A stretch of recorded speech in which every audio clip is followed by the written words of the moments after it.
نحمدہ ونصلی علی رسولہ الکریم، اما بعد فاعوذ باللہ من الشیطان الرجیم، بسم اللہ الرحمن الرحیم۔ قال اللہ تبارک وتعالی الذین ان مکناہم فی الارض اقاموا الصلاۃ وآتوا الزکاۃ وامروا بالمعروف ونہوا عن المنکر وللہ عاقبۃ الامور۔ وقال النبی صلی اللہ علیہ وسلم اذا وسد الامر الى غیر اہلہ فانتظر الساعۃ۔ وعن عبد اللہ بن عمر ان رسول اللہ صلی اللہ علیہ وسلم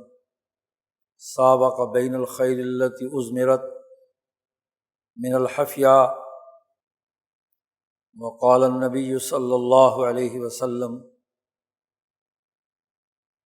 کانت بنو اسرائیل تسوسهم الانبیاء کلما ہلک نبی خلفہ نبی وانہ لا نبی بعدی سیکون خلفاء فیکثرون۔ وقال النبی صلی اللہ علیہ وسلم لا تزال طائفة من امتی قائمین علی الحق لا یضرهم من خالفهم۔ صدق اللہ مولانا العظیم وصدق رسولہ النبی الکریم۔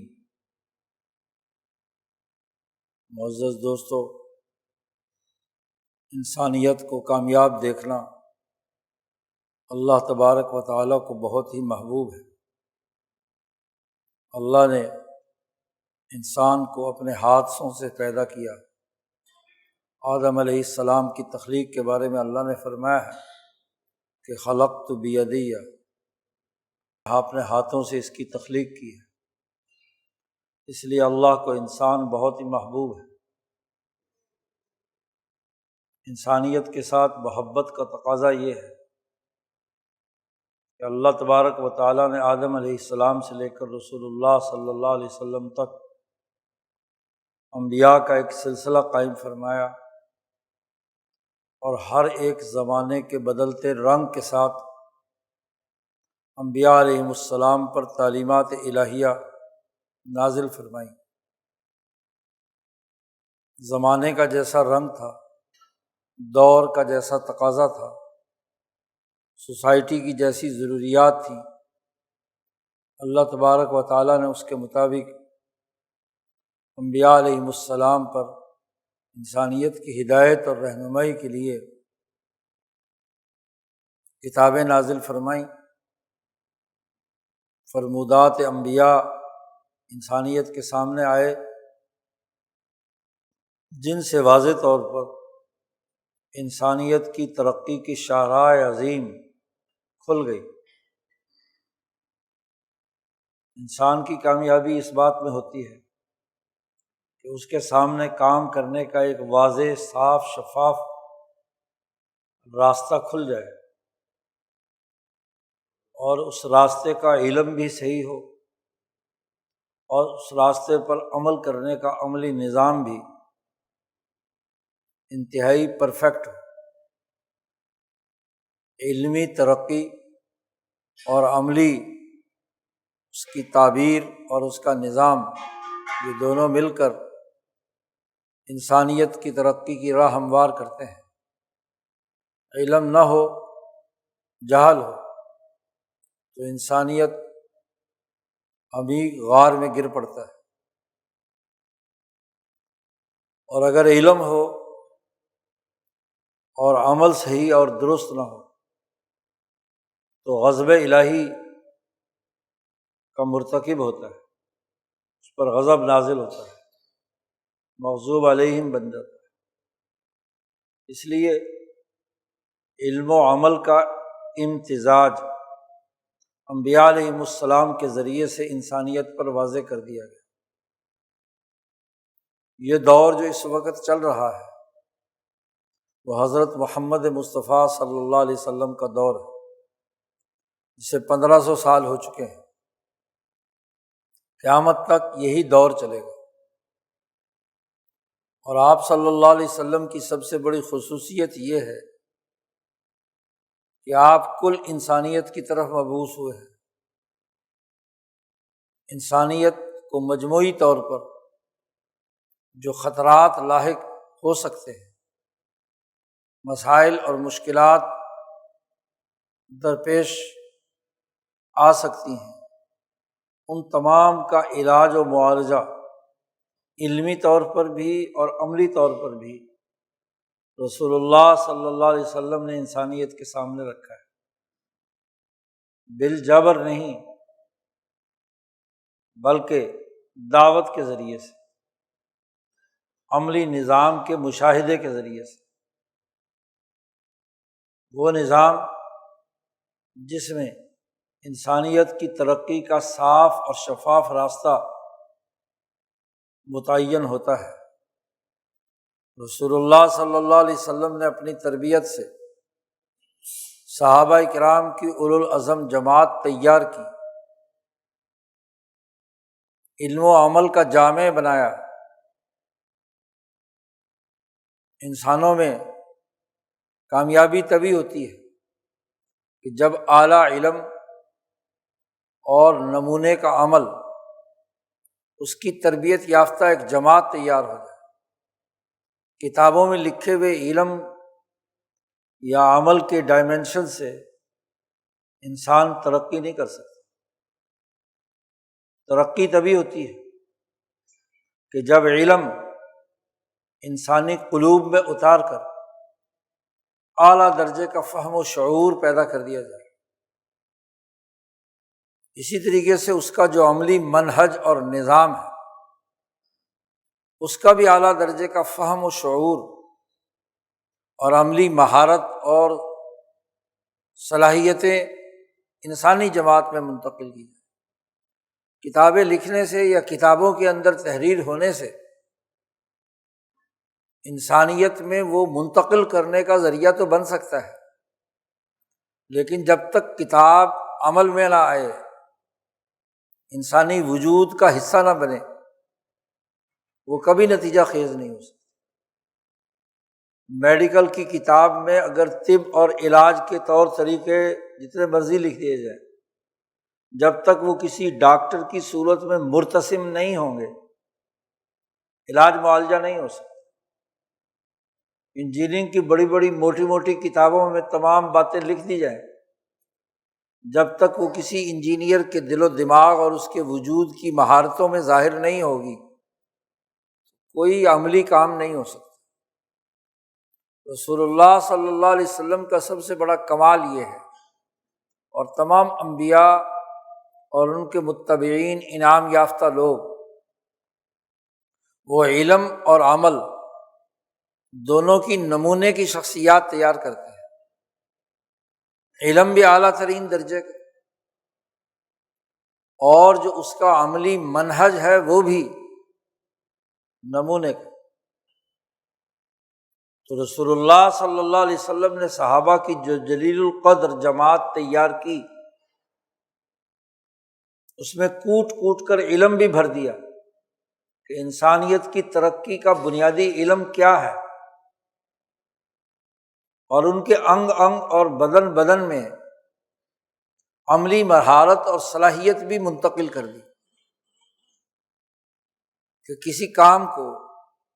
عملی طور پر کیسے سر انجام دینا ہے، اس کی کیا مہارت ہے، اس کی کیا صلاحیت ہے۔ تو علم و عمل کا امتزاج صحابہ کی جماعت، اور صحابہ کی جماعت میں سے بھی وہ حضرات جو خلفائے راشدین ہیں، جنہوں نے سیاست و حکومت،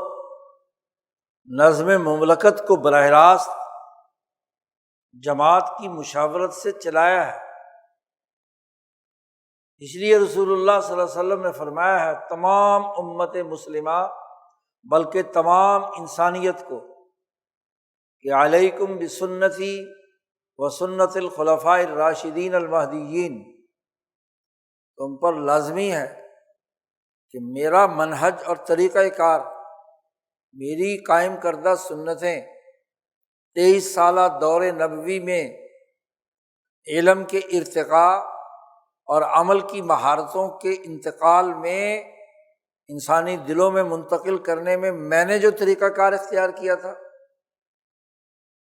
اور میرے بعد میرے خلفائے راشدین مہدیین ہدایت دینے والوں نے جو انسانیت کو بین الاقوامی منازل تک پہنچایا، تو اس سنت کو بھی تمہیں پیش نظر رکھنا ہے۔ علیکم فرمایا، تم پر لازم ہے۔ علی کا لفظ جب استعمال کیا جاتا ہے تو یہ الزام کے لیے آتا ہے۔ تم پر لازم ہے کہ میرے راستے کو اور میرے خلفائے راشدین کے راستے کو مضبوطی سے پکڑو۔ آپ صلی اللہ علیہ وسلم نے فرمایا کہ یہ عروۃ الوثقی ہے، مضبوط کڑا ہے، جو اس کو پکڑ لے گا وہ کامیاب ہے۔ خود قرآن نے کہا یہ عروۃ الوثقی ہے، جس نے اسے مضبوطی سے پکڑ لیا وہ کامیاب ہے، اور جس نے اسے چھوڑ دیا وہ ایسی گہری غار میں گرا، علم کے اعتبار سے بھی عمل کے اعتبار سے بھی، کہ وہ قیامت تک گرتا ہی رہے گا، حاویہ میں، خاویہ میں، جہنم کی آگ میں۔ تو اس لیے صحیح اور سیدھا راستہ نبی اکرم صلی اللہ علیہ وسلم اور ان کی جماعت صحابہ کا ہے۔ ابھی خطبے میں جو آیت تلاوت کی گئی ہے یہ انہی خلفائے راشدین اور اصحاب محمد صلی اللہ علیہ وسلم کے بارے میں ہے۔ یا الذین ان مکناہم فی الارض اقاموا الصلاۃ وآتوا الزکوٰۃ۔ صحابہ یہ ہیں، ایسی جماعت ہے کہ جب ان کو زمین میں اقتدار حاصل ہوگا، اگر ان کو اقتدار دے دیا جائے، تمکین فی الارض، مکمل طور پر اتھارٹی، اختیار، سیاسی طاقت اور معاشی قوت اگر ان کو دے دی جائے، تو قرآن حکیم نے 4 کام بیان کیے ہیں کہ نماز کا نظام قائم کریں گے، انسانیت کی فلاح و بہبود اور اس کی غربت کو دور کرنے کے لیے زکوٰۃ کا نظام قائم کریں گے، معروف کا حکم دیں گے اور منکرات سے روکیں گے۔ 4 کام یہ انسان کے تمام علمی اور عملی تقاضوں کو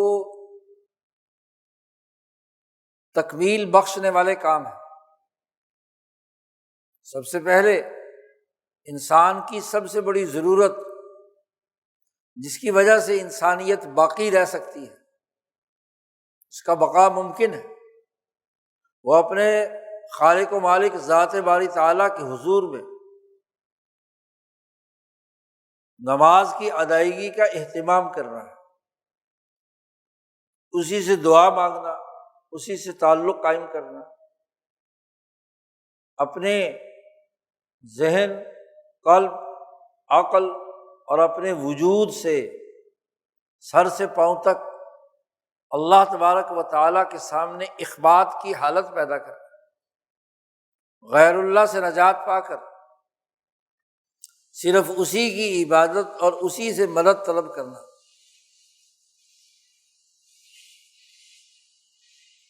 اس کے علم میں بھی اور اس کے جسمانی بدن کے انگ انگ، روئیں روئیں کے اندر، اس کی قوت عقلیہ میں اور اس کی قوت عملیہ میں ذات باری تعالیٰ کی وحدانیت اتنی سرایت کر جائے کہ اس کی عقل روشن ہو جائے، اس کا قلب مہذب بن جائے، اور اس کے پورے جسم پر حالت الہیہ طاری ہو جائے، کیفیت پیدا ہو جائے۔ بدن عمل کا مرکز ہے، عمل بدن سے ہوتا ہے، اور عمل میں نکھار تب پیدا ہوتا ہے جب پورے وجود پر ایک خاص حالت، کیفیت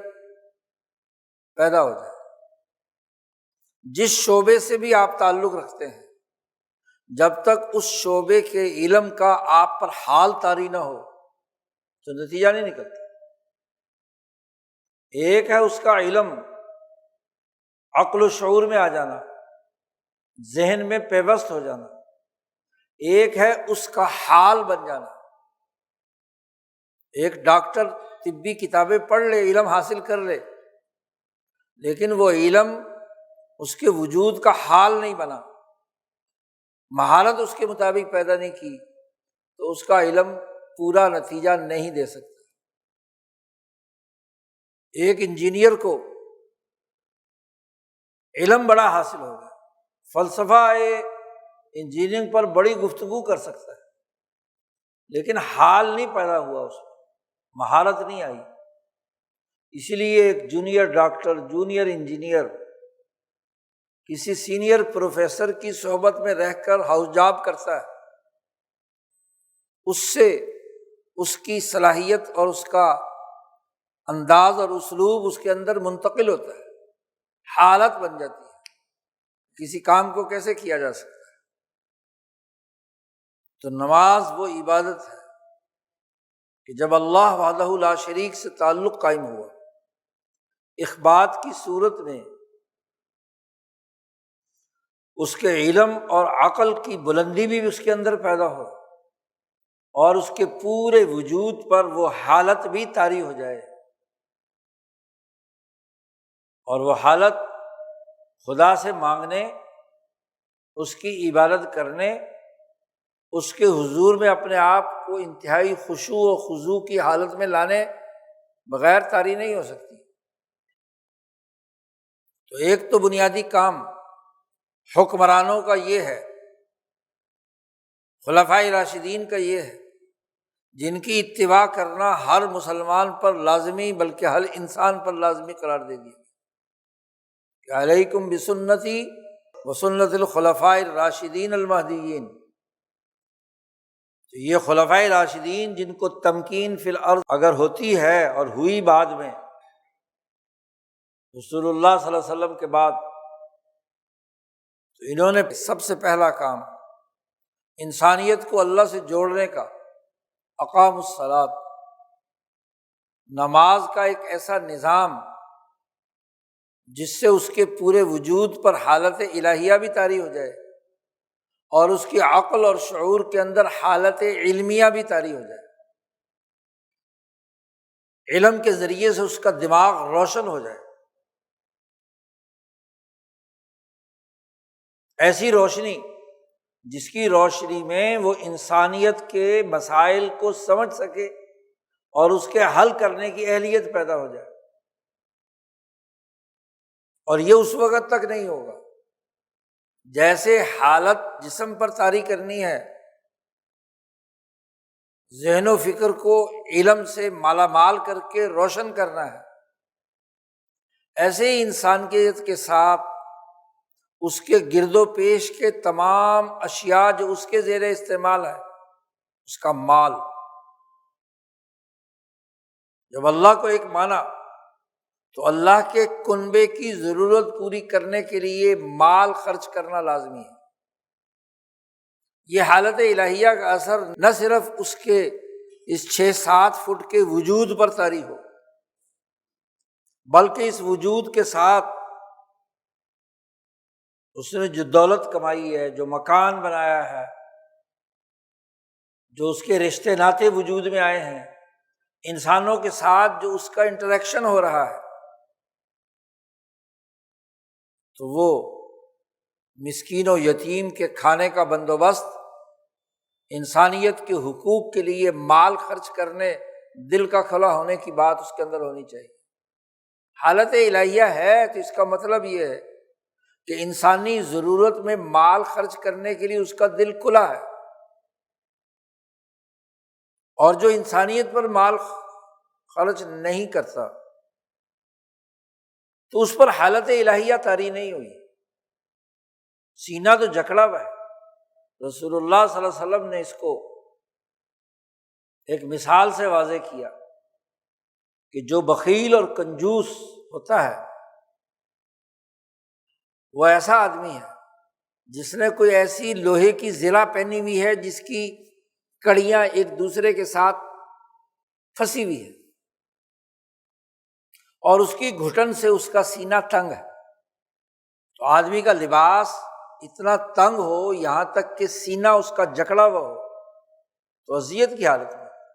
بخیل آدمی وہ ہوتا ہے۔ اور وہ آدمی جو کھلے دل کے ساتھ جہاں انسانی ضرورت ہے، بلا ضرورت نہیں، کھلے دل کے ساتھ اسراف نہیں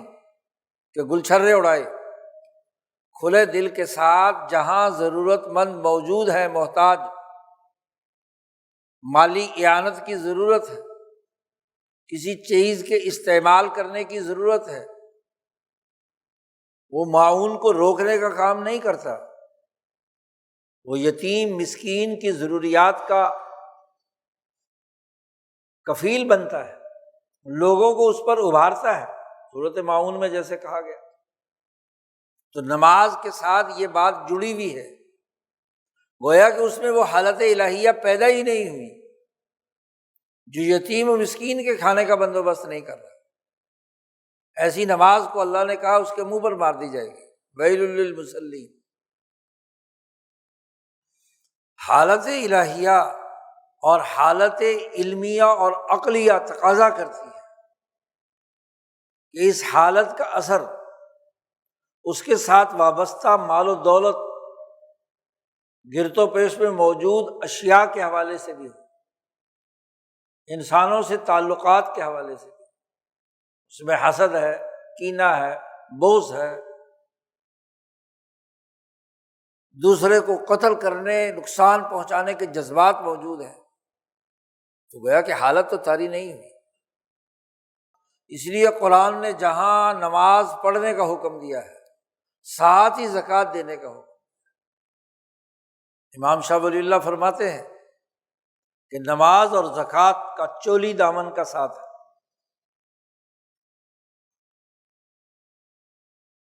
ایک ہو اور دوسرا نہ ہو یہ ممکن نہیں ہے۔ جب بھی آپ قمیض پہنیں گے تو چولی بھی ہوگی اس کے ساتھ اور دامن بھی ہوگا۔ نچلے دھڑ سے نیچے کی طرف جو لباس لٹکا ہوا ہے وہ دامن ہے، اور جو سینے اور کندھے کو سنبھالے ہوئے ہے وہ چولی ہے۔ تو ان دونوں کا ایک دوسرے سے وابستہ ہونا عقلی طور پر لازمی اور ضروری ہے۔ تو نماز اور زکوٰۃ نہیں ہے تو نماز نہیں ہے، یا زکوٰۃ اور مال کا خرچ ہے لیکن نماز نہیں ہے تو وہ مال بھی فضول ہے۔ دونوں چیزیں ایک دوسرے سے جڑی ہوئی ہیں۔ تو خلفائے راشدین اور ان کے متبعین تمام حکمرانوں کے لیے لازمی ہے کہ جب انہیں اقتدار حاصل ہو تو اقاموا الصلاۃ و آتوا الزکاۃ۔ دوسرے دو اور حکم دیے گئے، امروا بالمعروف ونہوا عن المنکر۔ انسانیت کی بھلائی کے جتنے بھی کام ہیں، معروفات، جن کی بھلائی ہونے پر تمام انسانیت کا اتفاق ہے کہ یہ انسانیت کی بھلائی کی چیزیں ہیں، عدل کرنا، ہمدردی کرنا، رحم کرنا، انسانی ضروریات پیدا کرنا، امن و امان قائم کرنا، تمام انسانوں کا اس پر اتفاق ہے، یہ معروفات ہے۔ چونکہ انہیں تمکین فی الارض حاصل ہے حکمران کو، تو امرو حکم دے گا کہ یہ کرو ہر حال میں۔ ہر آدمی کو تو یہ اختیار نہیں ہے، لیکن حکمران جس کی اتھارٹی، جس کی بات چل رہی ہے سوسائٹی میں، اس کی بات نافذ العمل ہوتی ہے، وہ انتظامی افسر ہے یا عدالتی افسر ہے، نظم مملکت اس کے کنٹرول میں ہے۔ اس پر تیسری ذمہ داری یہ ہے کہ جو انسانی بھلائی کے متفق علیہ کام ہیں ان کا نظم و نسق قائم کرے، ان کا حکم دے۔ وہ جو احکامات جاری کرے، مقننہ معروفات کے مطابق قانون سازی کرے، عدلیہ معروف کے مطابق جو تمام انسانوں کو معلوم ہے اس کے مطابق فیصلے کرے، انتظامیہ انتظامی طور پر معروفات کے مطابق نظم و نسق چلائے، جس کا فائدہ انسانی بھلائی کی صورت میں ظاہر ہے،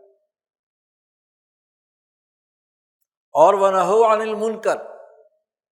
اور جتنے منکرات ہیں ان سے روکے۔ منکر ہر وہ کام ہے جو انسانیت کے وجود کے لیے اجنبی ہے۔ منکر اجنبی چیز کو کہتے ہیں، وجود انسانیت کو نقصان پہنچانے کا سبب، جس کے اجنبی ہونے پر ہر انسان کا اتفاق ہے، کوئی اس کو برا نہیں سمجھتا۔ حتیٰ کہ امام شاہ ولی اللہ دہلوی نے فرمایا کہ جو جرائم بھی کرتے ہیں، شاہ صاحب نے مثال دی حجت اللہ میں، کہ جو ایک زانی زنا کرتا ہے وہ بھی زنا کو اچھا نہیں سمجھتا، وہ کسی اور کی بیٹی کے ساتھ تو زنا کرنا چاہتا ہے، لیکن اگر اس کی بیٹی کے ساتھ کوئی زنا کرے تو اس کو بڑی تکلیف ہوتی ہے۔ اس کا مطلب یہ ہے کہ اس بات پر تو اتفاق ہے نا کہ یہ برا کام، لیکن خواہش نفس سے مغلوب ہو کر وہ دوسرے کی بیٹی کے ساتھ زنا کرنے کے لیے تیار بیٹھا ہے۔ اس کا مطلب یہ کہ اس کے لاشعور میں، اس کے دماغ میں اس کے منکر اور برا ہونے کی، جس کو وہ خود اپنے لیے اجنبی سمجھتا ہے، ایسے ہی شراب پینا، کوئی آدمی شراب پی کر اس کے مال کے ساتھ غل غپاڑا کرے، وہ نہیں سمجھتا اچھا، خواہش نفس سے خود مغلوب ہو کر شراب پی رہا ہے۔ تو مجرمین اور فساق و فاجرین، شاہ صاحب نے کہا کہ خواہی نہ خواہی وہ اس کو منکر سمجھتا ہے۔ ایسے ہی ظالم جب ظلم کرتا ہے تو کسی دوسرے انسان پر ظلم کرنے کے لیے تو تیار بیٹھا ہے، لیکن اگر کوئی اس کے ساتھ ظلم کرے تو کہتا غلط ہے۔ یہ یورپ کے 9 بدماش پورے ایشیا افریقہ کو لوٹتے رہے تو یہ سارے امریکہ کے حالی موالی تھے، اور جب امریکہ نے ان کو کھانا شروع کر دیا کہتے جمہوریت کے خلاف بات، اتحاد کی قوتوں کے خلاف بات ہے۔ اب کینیڈا بھی بول رہا ہے، فرانس بھی بول رہا ہے، برطانیہ بھی بول رہا ہے، کیا مطلب؟ بھائی جو تم ایشیا افریقہ کی قوموں کے ساتھ سلوک کرتے رہے پچھلے 100 سال سے، سائیکوٹ پائیکوٹ معاہدے سے لے کر آج تک برطانیہ اور فرانس دونوں نے مل کر انسانیت کے ساتھ جو تقسیم در تقسیم انسانیت دشمنی کے کام کیے ہیں، کیا وہ جمہوریت تھی؟ کیا وہ عدل تھا؟ کیا وہ ظلم نہیں تھا؟ انسانیت کے ساتھ کھلواڑ کیا۔ انسانی معاشرے فطری طور پر ترقی کرتے ہیں، ریاستیں بنانے کے لیے ایک نیا فارمولہ جاری کیا گیا کہ آئندہ سے ریاستیں نیشنلزم کی بنیاد پر ہوں گی، اور نیشنلزم کی خود ساختہ ایک تشریح کر کے بالجبر مصنوعی نیشنز قائم کی گئی۔ نیشن بننے کا ایک فطری اور قومی طریقہ تھا کہ جس میں ایک دادے پردادے کی اولاد، ایک زبان بولنے والے، ایک دھرتی میں رہنے والے، ان کی بنیاد پر ایک قوم بن رہی تھی، قومیں بنتی رہی۔ اللہ نے بھی فرمایا کہ یہ مختلف نسلوں اور قبائل میں ہم نے تقسیم کیا ہے لتعارفوا، تو ہر نیشن ایک فطری اعتبار سے اپنے اپنے خطوں، علاقوں، تہذیبوں، ثقافتوں، زبانوں کے ساتھ موجود چلی آ رہی تھی 100 سال سے پہلے۔ تو اگر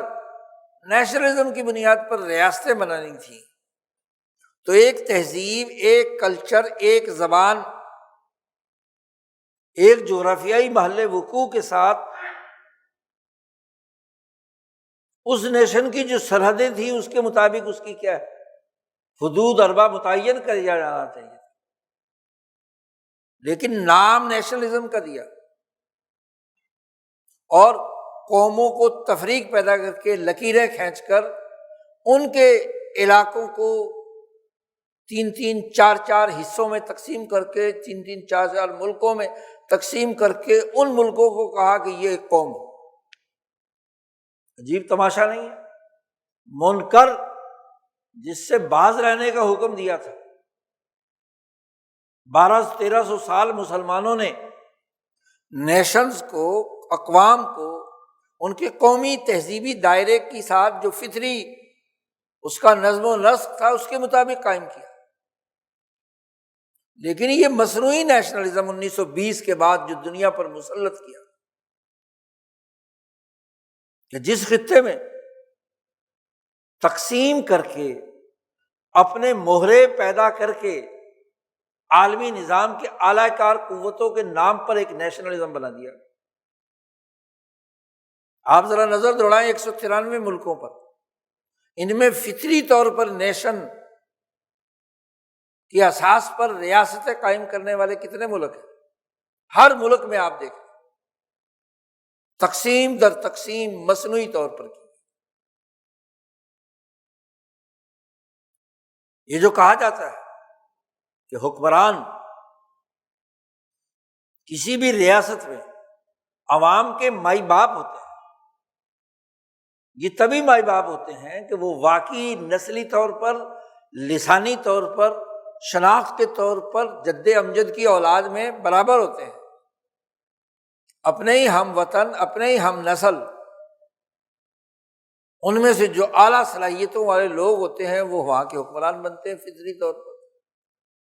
تو لوگ اپنے خونی رشتے، اپنے لسانی رشتے، اپنے تحفظ اور امن کی بنیاد پر ایک فطری ریاست کے طور پر جو قبیلے کا سردار ہوتا ہے وہ بھی اپنی قوم کو کیا ہے، باپ بن کر پالتا ہے، اور عوام بھی اس کی اطاعت کرتے ہیں۔ فطری طریقہ یہ تھا، لیکن اس سامراج نے پچھلے 300 سال سے اور خاص طور پر پچھلے 100 سال سے، خاص طور پر فرانس اور برطانیہ نے جنگ عظیم اول کے بعد ایسی ٹیڑھی میڑھی لکیریں کھینچ کر خود ساختہ اپنے مفاد کے مطابق ریاستیں بنائیں، اور اس سے پہلے کے 100 سال میں وہاں غدار قبیلے، غدار سردار جن کا اس دھرتی سے کوئی تعلق نہیں،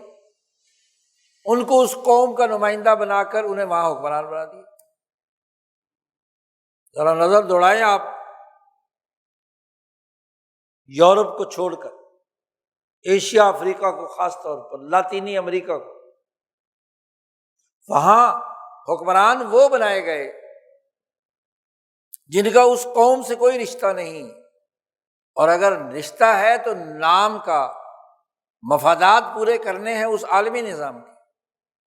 وہیں سے تعلیم حاصل کی، وہیں کے اعلی کار بنے،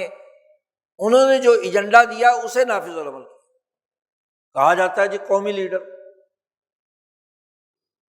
لیکن وہ تو غدار ہے، قوم سے غداری کی ہے۔ ایک جزیرۃ العرب کے 14 ملک بنانے کا مطلب 14 غداروں کے نتیجے میں، اعلی کار قوتوں کے نتیجے میں وہ 14 ملکوں کی لکیریں کھینچ دی، اور جہاں طاقتور قومیں تھیں ان کو 3-4 حصوں میں تقسیم کر دیا، ایک افغانستان، ایک ایران، ایک پاکستان، ایک ایران اور ایک پاکستان بلوچستان، سندھ 2 ٹکڑوں میں بانٹ دیا، پنجاب 2 ٹکڑوں میں تقسیم کر دیا، بنگال 2 ٹکڑوں میں بانٹ دیا، ایک زبان، ایک تہذیب، ایک کلچر، تو مصنوعی قوم تیار کر کے مصنوعی حکمران ان پر مسلط کر، خود اپنے لیے وہ چیز پسند نہیں کی۔ یہ تہذیبی اختلافات کے ساتھ 27 ملک اتنے چھوٹے سے یورپ کے بنا دیے، وہاں تو اپنی قومی نیشن کا جو طریقہ کار تھا وہ اس کے مطابق ملک بنائے، اور ایشیا افریقہ میں تقسیم کا یہ عمل کیا۔ تو حکمرانوں کی بڑی خصوصیت جو قرآن بیان کر رہا ہے انسانیت کے لیے، جس کو آج دنیا بھر کی وہ شیطانی ریاستیں، ان کے حکمران اور بین الاقوامی نظام بھی جسے منکر کہتا ہے، تو رسول اللہ صلی اللہ علیہ وسلم کے متبعین کا کام ہے ایسے منکرات کو رد کر دینا، کا کام ہے کہ روکنا، اور جو معروفات ہیں انسانی جمہور کی اساس پر مقننہ، عدلیہ، انتظامیہ، یہ معروف ہے، اس کا حکم دینا، اس کا نظام بنانا، اسی کے مطابق تمام معروفات اللہ سے تعلق اور انسانیت کی خدمت کا جو زکوٰۃ کا قانونی نظام کے بعد باقی تمام چیزیں انسانی بھلائی کے معروفات کا حکم دینا، اور وہ حکمت عملی کے مطابق ہوتا ہے۔ زکوٰۃ تو طے شدہ کر دی کہ اتنا تو دینا ہی دینا ہے، چاہے کچھ بھی ہو جائے، 2.5%، اور نماز بھی طے کر دی کہ اتنے وقت، اتنی رکعتیں، اس طریقے سے اس کی ادائیگی وہ لازمی اور ضروری ہے۔ معروفات اور منکرات تو سوسائٹی کے ارتقاء سے، تغیر و تبدل کے مراحل سے گزرتے ہیں۔ جیسے جیسے پیداواری رشتے ترقی پذیر ہوتے ہیں، ویسے ویسے معروفات کی، اس کی تمام پہلوؤں کے اندر ارتقاء کے نئے مراحل سے نئی صورتحال پیدا ہوتی ہے، انسانیت متفق ہوتی ہے۔ آج انسانیت جن معروفات پر متفق ہے ریاستوں کی تشکیل اور حکمرانی کے لیے، وہ جمہور کی اساس پر ریاستوں کا قائم ہونا، حقیقی جمہوریت، فراڈ جمہوریت نہیں، دھوکہ نہیں، عدل و انصاف کے جو عدالتی بنیادی اقدار ہیں اس کی بنیاد پر، عقلی بنیاد پر، انتظامی ڈھانچے کے اندر انسانی بھلائی کے جتنے ضابطے اور قاعدے 1500 سال کے ارتقاء سے انسانیت نے سیکھے ہیں، اس کے مطابق انتظامیہ کا ہونا، یہ معروفات۔ اب قدیم زمانے کی قبائلی مینجمنٹ نہیں مراد، جدید دور کی جدید وسائل کے تناظر میں انتظامی صلاحیتیں اور انتظامی نظم و نسق، قدیم دور کی خود ساختہ عدالتی نظام نہیں، جدید دور کے جدید تقاضوں کے مطابق انسانیت کے لیے عدل و انصاف کا نظام بنانا۔ قدیم دور کے روایتی قضیے اور قاعدے جاہلیت کے زمانے کے نہیں صرف، بلکہ وہ مقننہ جو باخبر ہو سوسائٹی کے تمام پہلوؤں سے، جہاں جہاں چور دروازے جن سے قانون کا غلط استعمال کرنے کا امکان ہو، مافیاز بن رہے ہیں، تو بائی لاز ان مافیاز ظالموں کے راستے کے روکنے، اور جو عدل و انصاف قائم کرنے والے انسانیت کے تقاضے ہیں اس کے مطابق قانون سازی کرے۔ سرمایہ داروں کے مفاد کی قانون سازی نہیں ہے، عالمی طاقتوں اور قوتوں اور طاغوتی نظاموں کے لیے قانون سازی نہیں ہے، بلکہ وہ اپنے دھرتی کے عوام کے لیے۔ تو یہ 4 کام بنیادی طور پر ریاست کے، غربت دور کرنے کے اقدامات کرے، نظم و نسق کو درست طور پر قائم کرے، اور پھر اس امر بالمعروف کی عملی شکلیں بھی رسول اللہ صلی اللہ علیہ وسلم نے واضح کر دی۔ مثلاً کسی قوم کے ریاستی ڈھانچے کی تشکیل عسکری قوتوں اور داخلی سلامتی کے بہادری کے نظام کے بغیر نہیں ہو سکتی، تو اس سے متعلقہ جتنے انتظامی فیصلے ہیں قوموں میں، ایسی تمام اعمال کو آگے بڑھانا جس میں اس میں بہادری پیدا ہو، صلاحیت پیدا ہو، مقابلہ پیدا ہو، مسابقہ پیدا ہو، اور ان کی طاقت اور قوت اجتماع کی مضبوط سے مضبوط تر ہو۔ پھر رسول اللہ صلی اللہ علیہ وسلم اور صحابہ کی سنت یہ بھی تھی کہ ان تمام چیزوں کو پورا کرنے کے لیے جو چیزیں بھی ممد و معاون ہیں، جو کھیل کود بھی انسانیت کی بھلائی کے ہیں، ان کو رائج رکھا۔ رسول اللہ صلی اللہ علیہ وسلم مدینہ منورہ جب پہنچے تو دیکھا کہ مدینہ منورہ میں کسریٰ ایران کے زیر اثر دو تہوار منائے جاتے تھے، نیروز کا اور مہرجان کا، جس میں کھیل کود تماشا یہ وہ چیزیں سب ہوتی تھی۔ تو نبی اکرم صلی اللہ علیہ وسلم نے فرمایا یہ یوم کون کون سے ہیں، کیا مقصد ہے؟ انہوں نے کہا جی یہ نیروز اور مہرجان ہے، اور یہ اس میں ہم کھیل کود کرتے ہیں، کچھ فارغ وقت میں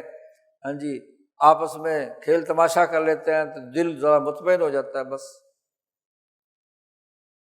تو نبی اکرم صلی اللہ علیہ وسلم نے فرمایا کہ اس 2 دن جس میں کھیل تماشے تم کرتے ہو، مختلف موسموں کے بدلنے سے، موسموں کے بدلنے پر یہ کھیل ہوتا تھا۔ گرمی ختم ہو کر سردی شروع ہو رہی ہے یا سردی ختم ہو کر گرمی شروع ہو رہی ہے، اس کے آغاز پر یہ 2 دن، نئی فصل کے آنے پر یا 2 فصلوں کی کاشت کے درمیان کا جو وقفہ ہوتا ہے اس میں تہوار منائے جاتے ہیں۔ کاشتکار جب گندم کاشت کر لیتا ہے اور اس کو 5-6 مہینے لگنے پکنے تک، پوری زمین پر گندم لہلہا رہی ہے، خوشے نکلے ہوئے ہیں، سرسوں کے پھول کھلے ہوئے ہیں، اب یہ درمیان میں جو مہینہ 1.5 مہینے کا ٹائم ہے یہ فراغت کا ہوتا ہے، زرعی معیشت کا۔ فارغ ہوتے تھے، کیا کریں، فارغ بیٹھ کر کوئی سرگرمی نہیں ہونی چاہیے، تو اپنے خون کو گرم رکھنے کے بہانے سے یہ کھیل کود، ایک دوسرے سے اظہار مسرت اور ایک دوسرے کے ساتھ کشتی لڑنا، جسم کو طاقتور بنانا وغیرہ وغیرہ، یہ معمولات تھے جو وقفہ زرعی معیشت کے درمیان ہوتا ہے۔ اور یہ صرف مدینہ کی بات نہیں، پوری دنیا کی تمام اقوام کی حالت دیکھ لو، ہندوستان ہو، خاص طور پر خط استوا پر جو ممالک زرعی معیشت جن کی بنیاد پر تھی، ٹھنڈے علاقوں والے تو باہر نہیں نکل سکتے، سرد ترین علاقوں میں، لیکن وہاں بھی اپنے اپنے کھیل تھے، خاص طور پر گھڑ سواری کے، کشتی رانی کے، ایک دوسرے کے ساتھ کیا ہے مکالمے اور مباحثے کے۔ تو اس سرگرمی کو ریاست کے لیے ایک مفید سرگرمی بنانے کا کام رسول اللہ صلی اللہ علیہ وسلم نے ایک تو یہ کیا کہ مسلمان کا دن محض کھیل کود میں نہ گزرے، اس کے لیے 2 دن عید الفطر اور عید الاضحیٰ 2 دن مقرر فرما دیے کہ آغاز دن کا اللہ کے نام کی بڑائی سے اللہ اکبر اللہ اکبر، تکبیرات تشریق سے اس کا آغاز ہو، 2 رکعت اللہ کے حضور سجدہ کریں، اقاموا الصلاۃ، آتوا الزکوٰۃ، صدقہ فطر دیں جو غریب لوگ ہیں، اور پھر دن بھر میں کھیل تماشے کریں، آپس میں کیا ہے کشتی لڑے، گھوڑ دوڑ کریں، نیزہ بازی کریں، چیزیں سیکھیں، ٹھیک ہے، یہی مسرت ہے، یہی خوشی کی بات ہے۔ تو یہ 2 دن مقرر کیے، اور اس کے علاوہ رسول اللہ صلی اللہ علیہ وسلم نے جو کھیل خود اپنی نگرانی میں کھلائے وہ ہے جو ابھی ایک حدیث تلاوت کی گئی، حضرت عبداللہ ابن عمر رضی اللہ تعالیٰ عنہما روایت کرتے ہیں کہ فوجی ٹریننگ اور تربیت کے لیے جو گھوڑے کردار ادا کرتے تھے، دنیا میں سیاسی طاقت اور قوت کے لیے ہارس پاور بنیادی حیثیت رکھتی ہے، جس کے پاس تربیت یافتہ گھوڑے ہیں، تیز رفتار اعلیٰ نسل کے اور گھڑ سواری کرنے والے سوار موجود ہیں، تو اس کی فوجی طاقت اور قوت، اس کی عسکری قوت بہت اعلیٰ درجے کی ہوتی ہے۔ خود قرآن نے کہا اعدوا لہم ما استطعتم، جتنی طاقت ہے تیار کرو، گھوڑے ہوں، سامان ہو، وغیرہ وغیرہ۔ تو رسول اللہ صلی اللہ علیہ وسلم نے اپنی فوجی اور عسکری طاقت اور قوت کو آگے بڑھانے کے لیے صحابہ میں مقابلہ کرایا، ایک ریس، میراتھن ریس جسے کہہ سکتے ہیں آپ، مسابقہ، بڑھ چڑھ کر حصہ لینے کے لیے۔ تو عبداللہ ابن عمر فرماتے ہیں کہ گھوڑوں کو اچھی پرورش دے کر اپنی فوجی طاقت کو عوام کے اندر مضبوطی سے پیدا کرنے اور گھوڑے کے اوپر، تیز رفتار گھوڑے کے اوپر سنبھل کر بیٹھ کر چلنے کی مہارت کے لیے مقابلہ کروایا۔ نہ رسول اللہ صلی اللہ علیہ وسلم سابقہ بین الخیل، ان گھوڑوں کے درمیان التی ازمرت،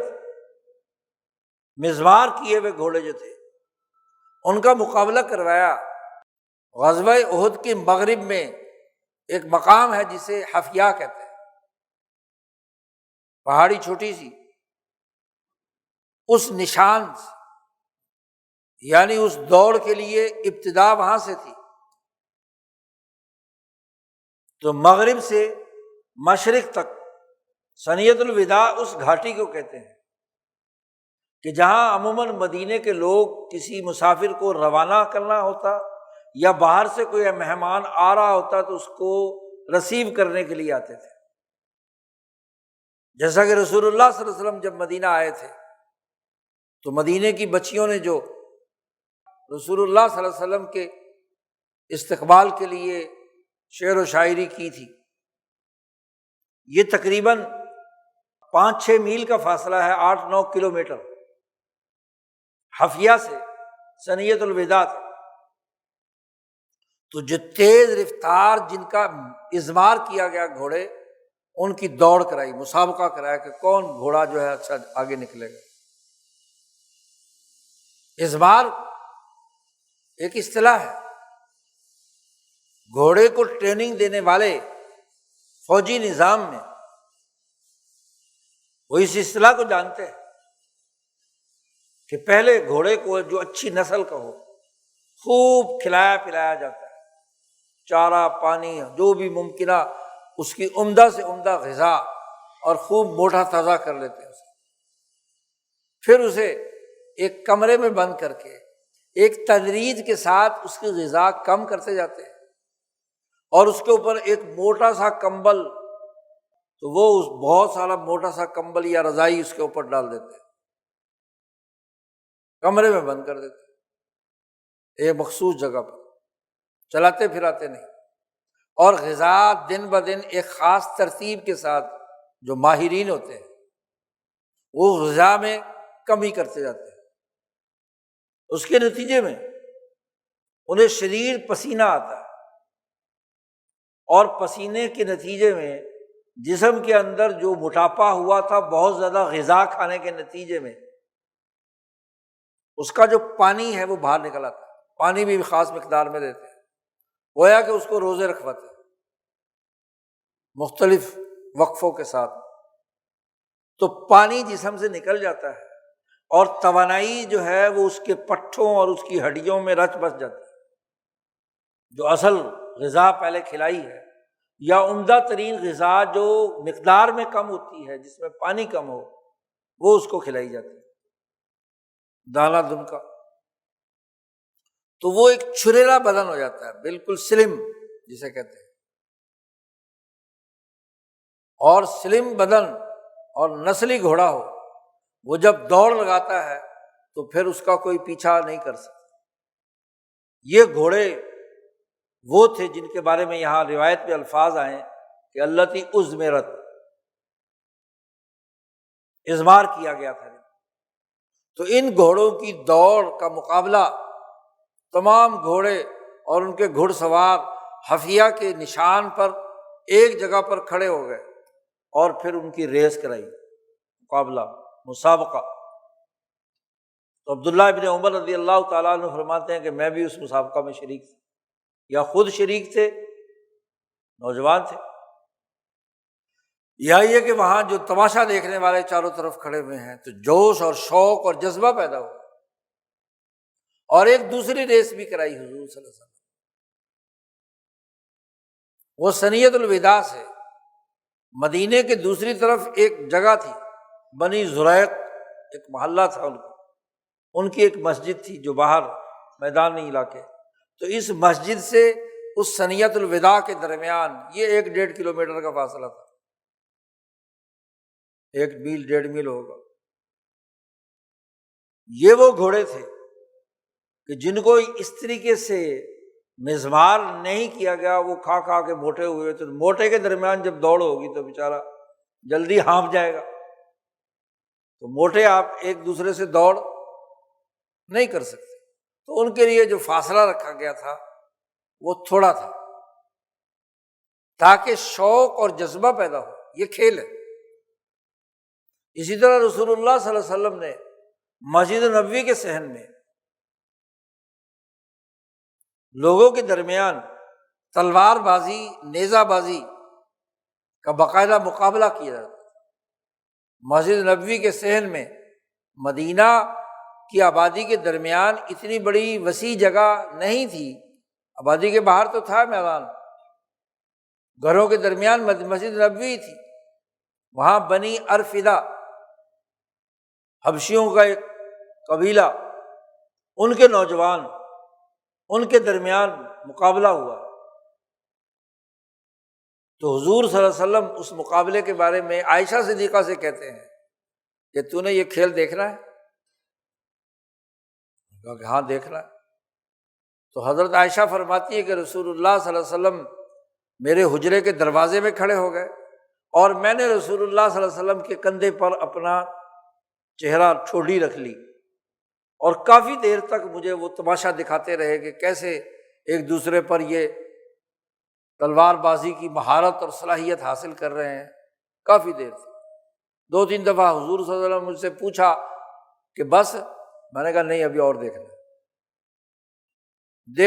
تو میں نے کیا تھا، میں نے کہا ابھی چلو رسول اللہ صلی اللہ علیہ وسلم کے کندھے پر میں نے اپنا چہرہ رکھا ہوا ہے، تو آپ کی جو صحبت ہے وہ اسے حاصل کرنے کے لیے، برکت حاصل کرنے کے لیے۔ تو یہ ایک کھیل، یعنی وہ مفید کھیل جو انسانی سوسائٹی کے لیے مفید سرگرمی بن کر اس کی قومی طاقت اور قوت بنے۔ تیسرا واقعہ، صحابہ کرام 2 جماعتیں بن کر تیر اندازی کر رہی ہیں، نشانے لگا رہی ہیں،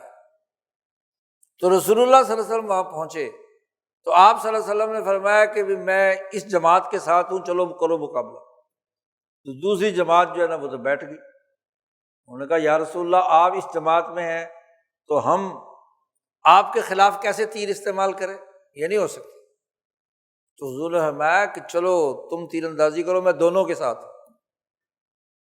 تو ان کو حوصلہ دیا نا کھیل کود کا۔ عمر فاروق نے حکم دیا اور پھر فرمایا کہ تم تیر اندازی کرو، اس لیے کہ تمہارے باپ اسماعیل علیہ السلام وہ تیر انداز تھے، تو نشانہ سکھانا، مہارت پیدا کرنا، کثرت کرنا، مفید سرگرمیاں کرنا جس سے سوسائٹی میں جمود ٹوٹے اور سوسائٹی کی اجتماعی کام جو ہے وہ بہتر ہو۔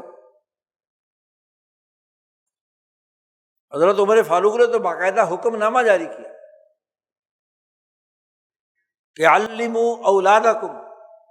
اپنی اولاد کو تعلیم دو تیر اندازی کی، تلوار بازی کی، گھوڑ دوڑنے کی اور وغیرہ وغیرہ۔ شاہ ولی اللہ صاحب نے بڑی تفصیل سے حضرت عمر کے حالات کے اندر یہ تمام باتیں لکھی ہیں۔ تو وہ مفید کھیل جو انسانی سوسائٹی کے لیے ہے، دنیا کھیل ہے۔ گزشتہ جمعے میں نے ذکر کیا تھا، قرآن نے کہا ہے یہ دنیا لہو و لعب ہے، لیکن اس لہو و لعب اور کھیل کے اندر مہارت کے ساتھ کھیلنا معروف کے نقطہ نظر سے یہ مسلمان کی ذمہ داری ہے، حکومتوں کی ذمہ داری ہے کہ ایسے کھیل، ایسی مفید سرگرمیاں جو نوجوانوں کی ذہنی ارتقاء اور ان کی عملی مہارتوں کو ریاست اور سوسائٹی کے لیے مفید حیثیت میں کردار ادا کرنے والی ہوں، اسے اختیار کیا جانا یہ انبیاء علیہم السلام کی سنت ہے، نبی اکرم صلی اللہ علیہ وسلم کی سنت ہے، خلفائے راشدین کی سنت ہے، اور پچھلے 1200-1300 سال سے مسلمانوں کے معاشروں میں، مسلمان حکومتوں میں یہ فطری کھیل آگے بڑھائے جاتے تھے، سرکار سرپرستی کرتی۔ آپ ایک طرف تو اللہ نے یہ حکم دیا معروفات میں سے، اور جتنے ایسے کھیل جو منکرات میں سے انسانیت کے لیے اذیت کا باعث ہے یا جانوروں کے لیے اذیت کا باعث تھے، یہ یورپین قدیم زمانے میں شیروں کے درمیان، شیر اور انسان کا مقابلہ، مرغوں کے درمیان مرغے لڑانا، کتے لڑانا، وہ تمام کام جس کے نتیجے میں سوسائٹی میں انسانوں کو نقصان پہنچے یا حیوانوں کو نقصان پہنچے۔ اونٹوں کے درمیان لڑائی کرانا، نشہ پلا کر مقابلہ کرا دیں، جی، یعنی ایسے لایعنی کھیل جو منکرات میں سے انسانیت کے لیے نقصان دہ ہیں، ان سے تو مسلمان حکمرانوں کو حکم دیا کہ اس کو روک دو، نہو عن المنکر، جو بھی انسانیت کے لیے نقصان دہ ہے۔ اسی لیے ایسی کبوتر بازی، جوا، کھیل تماشا، مرغے لڑانے، شطرنج اور جوئے کے طور پر کھیلوں کو، چاہے سچا کھیل ہی کیوں نہ ہو، لیکن جوئے کی نظر ہو گیا تو منکر آ گیا، کہ کسی حقیقی محنت کے نتیجے میں آپ نے کچھ نہیں کمایا، بلکہ دو پارٹیوں میں سے کسی ایک پر شرط لگا کر آپ نے دوسرے کی دولت بغیر کسی معاوضے کے لوٹ لی۔ تو ہر وہ کھیل جس میں مافیاز کا عمل دخل ہو جائے، جس میں لوٹ مار ہو، جس میں سود خوری ہو، جس میں مال و دولت کا غلط استعمال ہو، تو صحابہ کی سنت، رسول اللہ صلی اللہ علیہ وسلم کی سنت، اس سے روک دینا ہے۔ اب شیطان کا کام منکرات کی بنیاد پر کھیلوں کو ہائی جیک کر لینا۔ کھیلوں کی دنیا ہے یہ دنیا، سیاست کا کھیل ہو، معیشت کا کھیل ہو، نظم و نسق کا کھیل ہو، یا جس کو لوگ کھیل سمجھتے ہیں وہ کھیل ہو، کوئی بھی ہو، اس کو شیطان اچک لیتا ہے۔ اس خطبے میں دوسری آیت تلاوت کی تھی، اس آیت کا تعلق شیطان سے، کہ آدم علیہ السلام کو جب سجدہ کرنے کا حکم دیا تو فرشتوں نے تو سجدہ کیا، ابلیس نے سجدہ نہیں کیا، اس نے اللہ سے مہلت مانگی کہ مجھے وقت دو، لَأَحْتَنِكَنَّ ذُرِّيَّتَهُ إِلَّا قَلِيلًا، میں اس آدم کی اولاد کا گلا گھونٹوں گا، اس کو میں اپنے شکنجے میں پھنساؤں گا، بہت تھوڑے لوگ مجھے جال سے بچیں گے، ورنہ تو میں انہیں اپنی گرفت میں لے آؤں۔ تو اللہ نے نہ صرف مہلت دی، بلکہ یہ جملے، یہ اللہ کا حکم ہے شیطان کو، وَاسْتَفْزِزْ مَنِ اسْتَطَعْتَ، منہم بصوتک واجلب علیہم بخیلک ورجلک وشارکہم فی الاموال والاولاد وعدہم وما یعدہم الشیطان الا غرورا۔ اللہ نے شیطان کو کہا تیرا جی چاہتا ہے نا جتنا بھی دھوکے ہاکے دینے دے، واستفزز، استفزاز اصل میں کہتے ہیں کسی چیز کو کاٹنا۔ مفسرین نے اس کے معنی لکھے ہیں کہ وستجہل، تو جتنا کسی انسان کو جاہل بنانا چاہتا ہے بنا، جتنی جدوجہد کر کے تو کسی کو بگاڑنا چاہتا ہے تو بگاڑ، تو بھی اپنا زور لگا انسانوں کو جاہل بنانے میں، ناکارہ بنانے میں۔ ان میں سے اس کو تو جس پر بھی تیری طاقت چلتی ہے، من استطاعت، جتنی بھی تیرے میں استطاعت نا، ایڑی چوٹی کا تو زور لگا کر ان کو جاہل بنا، ان کو انسانیت سے کاٹ دے، تو اپنا زور آزمائی کر، بصوتک، اپنی آواز سے۔ یہاں قرآن حکیم نے بڑے جامع جملے، ہر طرح کی وہ آواز جو منکرات میں سے ہے، شیطانی آواز، انسان متاثر ہوتا ہے آوازوں سے۔ کان، انسان کے اندر کان میں جو آواز آتی ہے، آواز معروف کی ہے تو ایک اثر پیدا کرے گی، ایک حالت پیدا کرے گی، حالت الہیہ۔ اذان کی آواز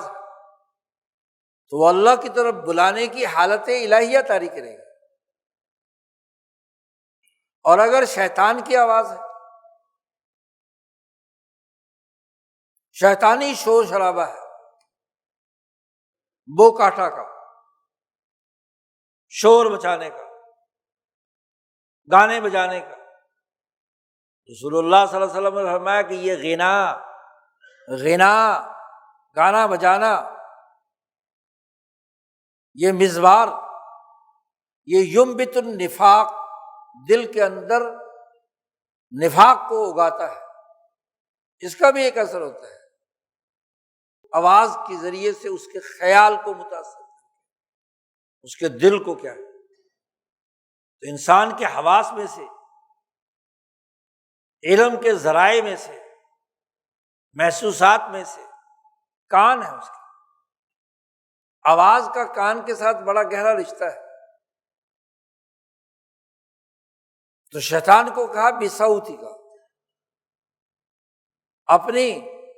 آواز کے ذریعے سے تو اس انسان کو مجھ سے کاٹنا چاہتا ہے، جاہل رکھنا چاہتا ہے، تو جا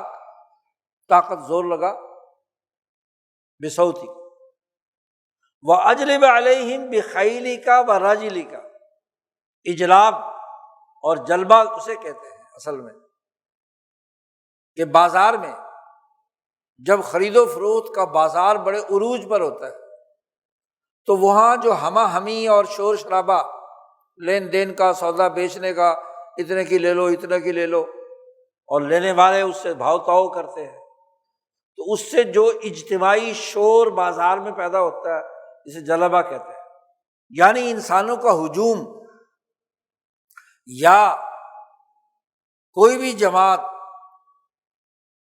گانے بجانے والی ہو، ڈھولکی بجانے والی ہو، شور شرابے بجانے والی ہو، پیپا پیٹنے والی ہو، کوئی بھی، تو وہ جو اجتماعی آوازیں ہیں اس کو جلبہ کہتے ہیں۔ تو اجلب علیہم، ان پر یہ شور شرابہ مچا، تیرے جتنے مہرے ہیں، اجلب علیہم بخیلک ورجلک، اپنے تمام گھوڑے دوڑا،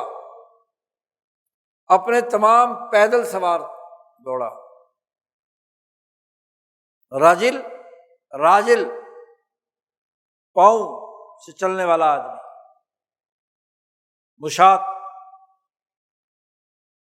اور خیل، گھوڑے۔ دنیا میں جنگیں جب ہوتی ہیں، دو پارٹیاں لڑتی ہیں، شطرنج کے کھیل میں پیادے بھی ہوتے ہیں اور سوار بھی ہوتے ہیں۔ جنگوں میں پیدل فوج بھی ہوتی ہے اور گھوڑوں پر سوار بھی فوج ہوتی ہے۔ رسول اللہ صلی اللہ علیہ وسلم کے لشکر کے اندر بھی دونوں طرح کے تھے۔ گھوڑ سوار کا دو حصے ہوتے ہیں اور پیدل چلنے والے کا ایک حصہ ہوتا ہے۔ تو جب ہجوم کر کے کسی کے اوپر جب حملہ کیا جاتا ہے تو اس میں پیادے بھی ہوتے ہیں، سوار بھی ہوتے ہیں۔ تو اللہ نے کہا شیطان کو کہ تو اپنی تمام فوجوں کے ساتھ چڑھائی کر، خیالات کے گھوڑے دوڑا، وسوسے ڈال جو دل پر اثر انداز کر کے دل کے ارادے کو بدلیں۔ گھوڑا تخیل ہے، تخیل کے گھوڑے، اور پیدل جو ہے وہ توہم کے گھوڑے، وہمیات کے گھوڑے۔ یہ دو گھوڑے، جیسے آواز دل پر اثر کرتی ہے، ایسے ہی دماغ کا تخیل اور توہم وہ بھی انسانی نفس پر اثر انداز ہوتا ہے۔ آواز کے بعد اگلا مرحلہ ذہن پر اس طریقے سے حملہ آور ہونا کہ خیالات اور تمام توہمات، ان دونوں کے مجموعے سے ہی ذہن بنیادی طور پر رائے دیتا ہے دل کو، اور دل فیصلہ کرتا ہے۔ تو اللہ نے کہا شیطان کو کہ تو نے جتنے مہرے استعمال کرنے ہیں نہ کر لے، بخیلی کا وراجلی کا۔ گویا کہ اپنی آواز سے تخیل اور توہم، اور تخیل و توہم کا شور شرابہ تمہارے دل انسان کے نفس پر، اور وشارکہم فی الاموال والاولاد، اور تو ان کے مالوں میں اور ان کی اولاد میں شریک ہو جا۔ کسی بھی مال میں دو شریک ہوں اور ایک شریک فراڈیا ہو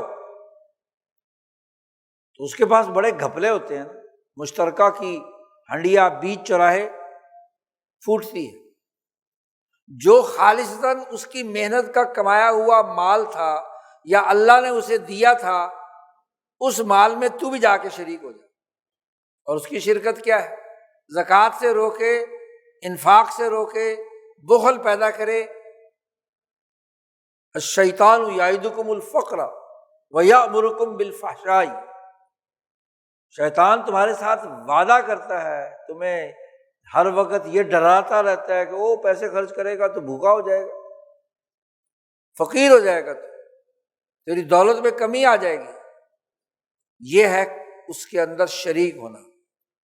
اسی لیے نبی اکرم صلی اللہ علیہ وسلم نے فرمایا کہ جب کوئی انسان اللہ کا حق سمجھ کر اس مال کو انسانیت کے فائدے کے لیے خرچ کرتا ہے فی سبیل اللہ، تو گویا کہ اس مال کے اندر اس نے اللہ کو شریک کر لیا، اللہ کو شامل کر لیا، شرکت ہو گئی کہ اللہ نے یہ جو کائنات کے اندر وسائل رکھے تھے، مواقع پیدا کیے تھے، میں نے ان تمام وسائل کو استعمال کر کے یہ دولت، یہ مال، یہ مکان، یہ چیزیں میں نے حاصل کی ہیں، تو اس میں ایک اللہ کا بھی حق ہے نا۔ تو اللہ کا حق کیا ہے؟ زکوٰۃ ادا کرنا، مال خرچ کرنا، صدقات دینا۔ ایک ہے اللہ کی شرکت۔ تو اللہ نے کہا کہ دوسری شرکت کس کی ہوتی ہے؟ شیطان کی۔ کہ تو مجھے چیلنج کر رہا ہے نا، میرے حکم کی نافرمانی کر رہا ہے، تو تو ان کے ساتھ ان کے مالوں میں شریک ہو جا۔ سود خوری سے، جوئے سے، لوٹ مار سے، بھونڈے طریقوں سے مال کمانے میں بھی اور مال کے خرچ کرنے میں بھی۔ شارکہم فی الاموال، اور والاولاد بھی، ان کی، اس آدم کی اولاد کے اندر بھی تو شریک ہو جا۔ آدم بڑا خوش ہوتا ہے جب اس کی اولاد پیدا ہوتی ہے، ہر آدمی فطری طور پر، لیکن قرآن نے نقشہ کھینچا ہے، یہ ابن آدم عجیب ہے، جب بچہ پیدا نہیں ہوتا تو اللہ کے سامنے بڑا گر گڑاتا ہے، اللہ میاں بچہ دے دے، اور جب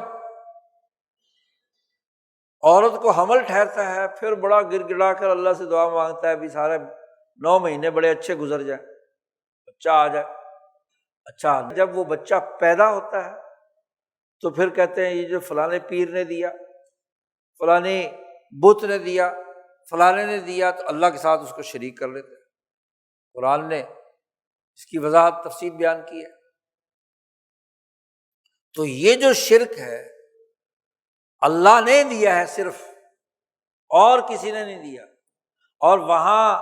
اس کا نام عبد الطاغوت رکھنا یا عبد اللات رکھنا یا عبد العزیٰ رکھنا یا کوئی اور اسی طرح کے نام شرکیہ رکھنا،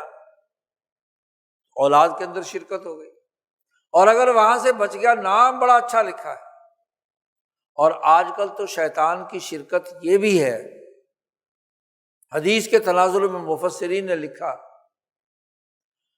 کہ شیطان کی شرکت یہ بھی ہے کہ وہ والدین کو کہتا ہے کہ اسے یہودی بنا دو، اسے عیسائی بنا دو۔ حدیث میں آپ صلی اللہ علیہ وسلم نے فرمایا نہیں کل مولود یولد علی الفطرہ،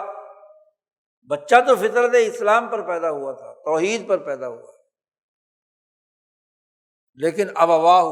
یحودانہ او ینصرانہ او یمجسانہ، مجوسی بنا لیتے ہیں، یہودی بنا لیتے ہیں، نصرانی بنا لیتے ہیں۔ آج کل تو یہ شرکت بڑھ گئی، خود ایشیائی مسلمان اس خطے کے اپنی اولاد یورپینوں کے حوالے کر کے اگلی نسلوں کو عیسائی بنانے کے چکر میں، بلکہ نام ماشاءاللہ ایسے رکھیں گے جس سے عیسائی خوش ہو۔ اندازہ لگاؤ آپ، تو شرکت تو ہو گئی۔ نام رکھیں گے مریم، اس لیے کہ عیسائی لوگ مریم کو پوجتے ہیں۔ نام رکھیں گے ایسا جو وہاں جا کر داؤد نام رکھیں گے، وہاں جا کر ڈیوڈ بن گیا، یہاں یعقوب رکھا وہاں جا کے جیکب بن گیا۔ یعنی یہودیوں عیسائیوں سے ملتے جلتے ناموں کے رکھنے کے مقاصد یہ ہے کہ یورپ خوش ہو جائے۔ اور اس سے بھی بڑھ کر بات یہ ہے کہ جب اس بچے کو ولادت کروا دی برطانیہ میں، امریکہ میں، جرمنی میں، فرانس میں، تو ان کی نیشنلٹی ملتے ہی وہ بچہ تو ان کا بن گیا۔ جیسے ہی وہ تھوڑا سا ہوش سنبھالتا ہے، آپ اس کو تعلیم بھی اگر صحیح نہیں دیں گے تو وہ قبول کر کے لے جائیں گے، اپنی مرضی کی تعلیم دیں، اور 18 سال کا ہو گیا تو آپ کا تو نہیں ہے، وہ تو ان کا ہے۔ یہ بھی شارکہم فی الاولاد ہے۔ پھر مفسرین نے اور بہت ساری اقسام لکھی ہیں کہ زنا کر کے اس سے اولاد پیدا کرنا ہے، تو تمہارا ہی نطفہ لیکن زنا سے پیدا ہوا ہے، یہاں بھی شیطان شریک ہو گیا کہ نہیں؟ نبی اکرم صلی اللہ علیہ وسلم نے تو فرمایا کہ جب میاں بیوی آپس میں ملاپ کریں تو وہ دعا پڑھیں، جنبنا وجنب الشیطان ما رزقتنا، کہ شیطان سے ہمیں بچا، تو بچہ صحیح پیدا ہوتا ہے۔ تو بات یہ ہے کہ اولاد میں شریک ہو جا۔ اور وعدہم، اللہ نے مزید چھوٹ دی شیطان، ان کے ساتھ مکر و فریب کے، دھوکے کے وعدے کر، ان کو سبز باغ دکھا، تمنائیں اور خواہشات ان کے اندر پیدا کر، عیدہم۔ لیکن آگے اللہ تعالیٰ نے صاف کہہ دیا کہ وما یعدہم الشیطان الا غرورا، شیطان کے سارے دھوکے بیکار، کوئی وعدہ اس کا پورا ہونے والا نہیں، سب دھوکے، فراڈ۔ اور وہ بھی اللہ نے قرآن پاک میں بیان کر دیا کہ وقال الشیطان لما قضی الامر، جب یہ سارا معاملہ سپیٹ کر حشر کے میدان میں آخر میں پہنچیں گے تو وہاں شیطان اپنے سارے مریدوں کو اکٹھا کر کے، جو اس کے ہوں گے نا ستونگڑے، تو وہاں اکٹھا کر کے ایک خطاب کرے گا۔ اللہ نے وہ خطاب نقل کر دیا، لما قضی الامر کہے گا ان اللہ وعدکم وعد الحق، اللہ نے تم سے وعدہ کیا تھا، بالکل سچا وعدہ کیا تھا، ووعدتکم، اور میں نے بھی تمہیں سبز باغ دکھائے تھے، میں نے بھی بڑے وعدے کیے تھے، لیکن بھائی آج تو فاخلفتکم، میں اپنے وعدوں کی خلاف ورزی کرتا ہوں، وہ کوئی جو میں نے تمہیں جنت دکھائی تھی وہ نہیں ملے گی، تم نے چونکہ مزے اڑائے ہیں اس لیے لوموا انفسکم، اپنے آپ کو ملامت کرو، مجھے ملامت نہ کرنا کہ بڑا دھوکے باز نکلا، مجھے تو اللہ سے بڑا ڈر لگتا ہے، لہٰذا میں تو جا رہا ہوں، تم جانو اللہ میرے جانے۔ اسی کو اللہ نے یہاں کہا وما یعدہم الشیطان الا غرورا، کہ شیطان کے دھوکے، شیطان کے وعدے وہ تو سراسر دھوکہ ہے، غرور ہے، اس کا کوئی سر پاؤں نہیں۔ اب ایک طرف نبی اکرم صلی اللہ علیہ وسلم آپ کی تربیت یافتہ جماعت کے جب حکمرانی ہو تو یہ 4 کام ہوتے ہیں، اور جب شیطان کی حکمرانی ہو تو یہ کتنے ہی کام گنوا دیے۔ کام تو ایک ہی شیطانی ہے، لیکن اس کے تمام ذرائع بھی بتلا دیے، اتنی کھلی چھوٹ دی اسے کہ بصوتی کا و بخیلی کا و راجلی کا اور وشارکہم فی الاموال والاولاد وعدہم، 5-6 سارے ممکنہ چیزیں تھیں، وہ شیطان سے کہا کہ تو اس پر عمل کر، لیکن یاد رکھ تیری حکمرانی میرے خالص بندوں پر نہیں چل سکی۔ ان عبادی، میرے جو خاص بندے ہیں، جو واقعی میرے بندے ہیں، تو چاہے وسوسے ڈالے، آواز کرے، وہ شور شرابہ مچائے، ہاں جی پورے لو لشکر کے ساتھ مہرے استعمال کرے، ہاں جی ان کے مال میں اور اولاد میں شریک ہونے کی کوشش کر، وعدے وعدے سارے کر، میرے بندے جو ہیں تیری سلطنت، تیری حکمرانی ان پر نہیں ہوگی، تیری حکمرانی نہیں ہوگی، اور تیرے لیے تو میں ہی کافی ہوں جی۔ اور انسانوں سے کہا کہ تیرا رب جو ہے وہ تمہاری کفالت کرنے والا ہے۔ تو جو بندے خالص ہیں اللہ نے اسی وقت کہہ دیا کہ میرے بندوں پر تیرا اثر نہیں ہوگا، تو اپنی جتنی مرضی ہاں جی حرکتیں کر لے، اپنی آواز سے، اپنے گھوڑوں سے، اپنے پیدل سے، ہر طرح سے۔ اب 2 دائرے کھینچ دیے گئے، ایک خلفائے راشدین اور ان کے اتباع میں مسلمان حکومتیں، اور ایک وہ جو شیطانی نظام کی حکومتیں۔ اور شیطان جیسے جنات میں سے ہے ایسے ہی انسانوں میں سے بھی ہے، شیاطین الانس والجن، شیطان صرف جن اور ابلیس سے تو نہیں ہے، اس کے زیر اثر جو اس کے اعلی کار ہیں انسان، اس کی آواز پر جو جمال ڈالتے ہیں، اس کی اساس پر جو کھیل متعارف کراتے ہیں، منکرات کو فروغ دینے کا کام کرتے ہیں، وہ سب شیاطین الانس، ان کے ساتھ شیاطین الجن مل کر انسانیت کو گمراہی کا کام کرتے ہیں۔ آپ اندازہ لگائیے، سوسائٹی ترقی کرتی ہے مثبت کھیلوں سے، جس میں ان کی جسمانی صلاحیت، ان کے معاشی سرگرمیوں کی بہتری، ان کی غربت دور کرنے کے حوالے سے ان کو مہارتیں اور سکل سکھانے اور مقابلے کروانے، ان کو اپنے سماج کے بارے میں، سماجی تعلقات، سیاسی تعلقات، انتظامی دائرے، ان کی تعلیم و تربیت سکھانے کے۔ جہاں دنیا میں قومی نظام موجود ہوتا ہے تو وہ اپنی نوجوان نسل کو ہر سال اس کا تعلیمی شیڈول ایسا بناتے ہیں کہ غیر نصابی سرگرمیاں ایسی ہوں جو اس سوسائٹی کے لیے مجموعی طور پر خیر کا باعث معروف۔ نظام تعلیم میں ہی نوجوانوں کی ٹیمیں بنا کر پارلیمنٹ چلانے کا تجربہ اجتماعی طور پر سکھایا جاتا ہے کہ پارلیمنٹ کے کیا آداب ہے، انتظامی ڈھانچہ چلانے کے بنیادی آداب کیا ہیں؟ اس پر مباحثہ، مکالمہ، ٹریننگ، ٹیم لیڈر اور ٹیم ممبر کی حیثیت سے اجتماعی طور پر ایک ٹیم نے کردار کیسے ادا کرنا ہے، اس کا مقابلہ ہوتا ہے۔ اور تو اور کھیلوں میں ایسے کھیل جس سے جسمانی فٹنس بہتر ہو، انسان کے اندر جسمانی طاقت اور قوت بڑھے، خواہ کوئی سا بھی کھیل،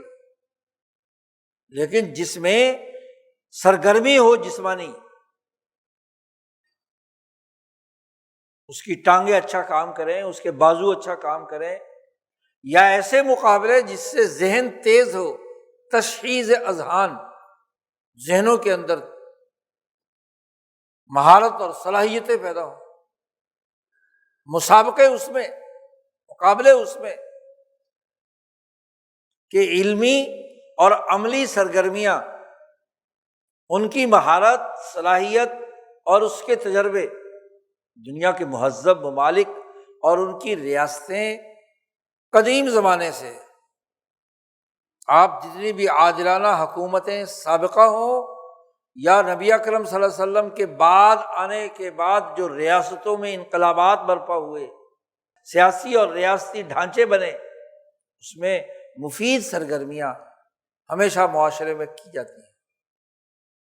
اور وہ سرگرمیاں جو سوسائٹی کے لیے نقصان دہ ہوتی ہیں، وہ کتنی خوشنما کیوں نہ ہو، وہ منکرات میں شامل ہو جائے۔ اور خاص طور پر وہ سرگرمیاں بھی جو مثبت ہیں، ان پہ جب مافیاز کا کنٹرول ہو جائے، ہے تو جسمانی سرگرمی لیکن اس پر جوا لگ رہا، فٹ بال کھیل رہے ہیں جوا لگ رہا ہے، کرکٹ کھیل رہے ہیں جوا لگ رہا ہے، کشتی کر رہے ہیں تو دوڑ لگانے والے پہلوانوں کے اوپر کیا ہے، شرط لگ رہی ہے۔ تو یہ تمام کام غلط منکرات میں سے۔ ایک مسلم ریاست جس کو اسلام کے نام پر لیا گیا، خون خرابہ بہایا گیا، 20 لاکھ انسان ریاست کے بنانے میں تحقیق کیے گئے، اس ریاست کے حکمران دن بدن ان 80 سالوں میں ایسے دائروں میں داخل ہو رہے ہیں جو منکرات کو فروغ دیں۔ آج سے 20-30 سال پہلے کم از کم اسکولوں میں، کالجوں میں پی ٹی ہوتی تھی، کھیل کود ہوتے تھے، مفید سرگرمیاں ہوتی تھیں جی، لوگوں میں ڈسپلن اور نظم و نسق قائم کرنے کے حوالے سے بہت ساری سرگرمیاں کی جاتی تھیں، لیکن تعلیمی مافیا نے سرکار اور حکومت کے ریاستی تعلیمی ادارے تباہ و برباد کیے، چھوٹے چھوٹے کمروں میں، چھوٹی چھوٹی کوٹھیوں میں پرائیویٹ تعلیمی ادارے بنا کر ان کی وہ علمی اور عملی سرگرمیاں تباہ و برباد کر، ڈگری کے طور پر بانٹی جا رہی، بس صلاحیت کیا ہے، سکلز کیا ہے، کچھ نہیں، پیسے لیے ہیں تو اب 10 لاکھ پیسے لیے ہیں ایک سیمسٹر کے، تو اس کو پاس بھی تو کرنا ہے نا، چاہے لکھا کچھ بھی نہ ہو۔ تو نوجوان کو تباہ و برباد کیا جا رہا ہے، تعلیمی اعتبار سے بھی، علمی اعتبار سے بھی، عملی مہارتوں کے اعتبار سے، اور ایسے کھیل یا ایسے تہوار مسلط کیے جا رہے ہیں جو اپنی ساخت میں بہتر تھے۔ بسنت کا مطلب کا پتہ ہے کیا ہے؟ سنسکرت میں، پنجابی میں، یہاں کی زبانوں میں مرشد کو کہتے ہیں، رہنما کو کہتے ہیں، گرو کو کہتے ہیں، اللہ والے کو کہتے ہیں۔ تو یہ جب یہ فصلوں کے کٹنے کا وقت آتا یا اس سے پہلے کا جو مراحل فارغ تھے، فارسی زبان میں با ساتھ کے معنی میں استعمال ہوتا ہے کہ اپنے گرو کے ساتھ، اپنے رہنما کے ساتھ ایسی اجتماعی سرگرمی اور اس کے لیے خوشی کے اظہار کے طور پر یہ اجتماعیت کا عمل کیا جاتا تھا، اور یہ بھی کسی مہارت سکھانے کے لیے، یعنی مقابلہ فضا میں ہے لیکن مسابقت اس بنیاد پر یہ ہوتی ہے، کیونکہ یہاں فصلوں کا اور یہ موسم کی تبدیلی کا گویا کہ اعلان ہوتا تھا، سردیوں کے جانے اور اگلے موسم کے آنے کا اعلان ہوتا تھا۔ تو جو مفید سرگرمی تھی یہ جوا کھیلنے والوں نے، یہ ان مافیاز نے اس کو باقاعدہ اپنے مفاد اور مقاصد کا بنا دیا۔ ملٹی نیشنل کمپنیاں کود پڑی، کاروبار بنا کر ایک ایک رات کے 5-5 لاکھ میں چھتیں بک ہو رہی ہیں۔ پھر سب سے بڑھ کر جس غنا سے روکا گیا، مزمار سے روکا گیا، گانے بجانے سے روکا گیا، مرد اور عورت کے اختلاط سے روکا گیا، آگ اور پانی کو اکٹھا کرنے کا عمل اور لایعنی سرگرمیاں، اچھل کود جس کا کوئی کام نہیں ہے، کوئی لینا نہیں۔ تو جب سرمایہ دار دنیا کسی جگہ پر داخل ہو جاتی ہے تو وہ اس کو اپنے مفادات کا کھیل بنا کر چھوڑ دیتی ہے۔ اس لیے کھیل کھیلنا ہے تو عقل سے کھیلنا چاہیے، سرمایہ دار دنیا کے اعلی کار بن کر ہونا ہے،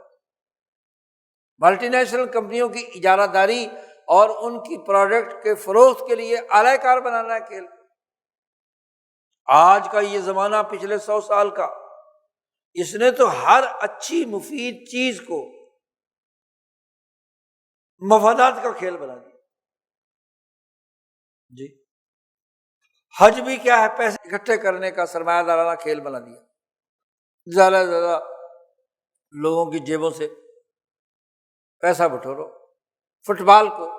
ہاکی کو، کسی اور کھیل کو،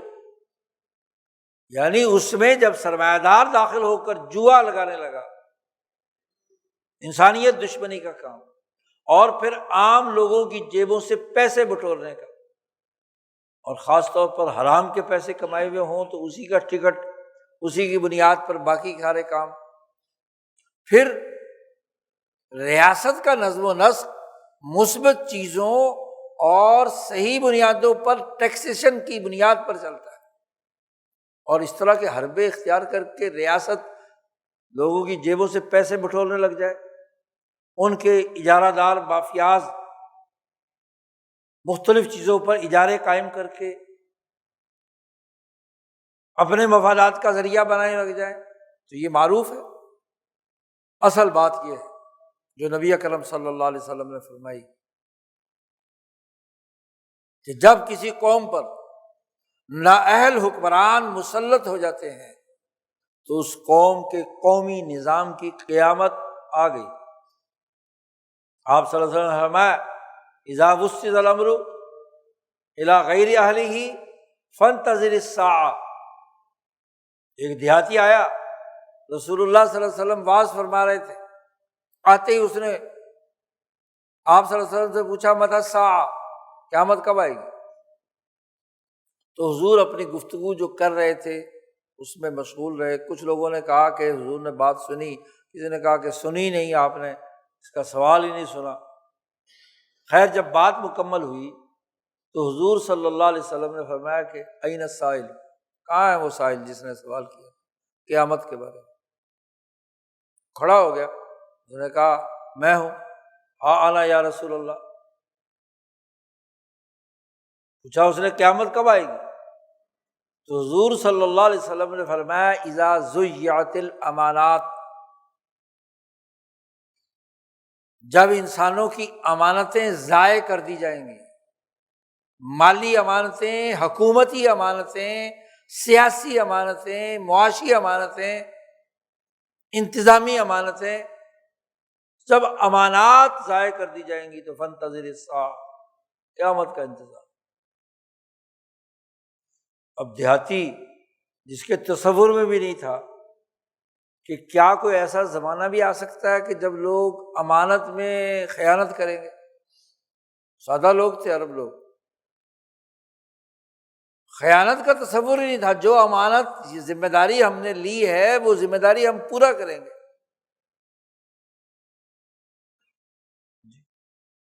تو انہوں نے فرمایا کہ ہاں امانتیں ضائع ہوں گی، اور اس وقت ضائع ہوں گی کہ جب نااہل لوگ ان امانتوں کے ذمہ دار بن جائیں۔ اذا وسد الامر الی غیر اہلہ، جب حکومتی نظم و نسق یا معاشی امور یا سیاسی امور نااہلوں کے سپرد ہو جائیں تو پھر قیامت کا انتظار۔ اس کام کی تو قیامت آ گئی، اس سیاست کی تو قیامت آ گئی، اس حکومت کی تو قیامت آ گئی، اس قوم کی تو قیامت آ گئی، تو قیامت سے کم ہے؟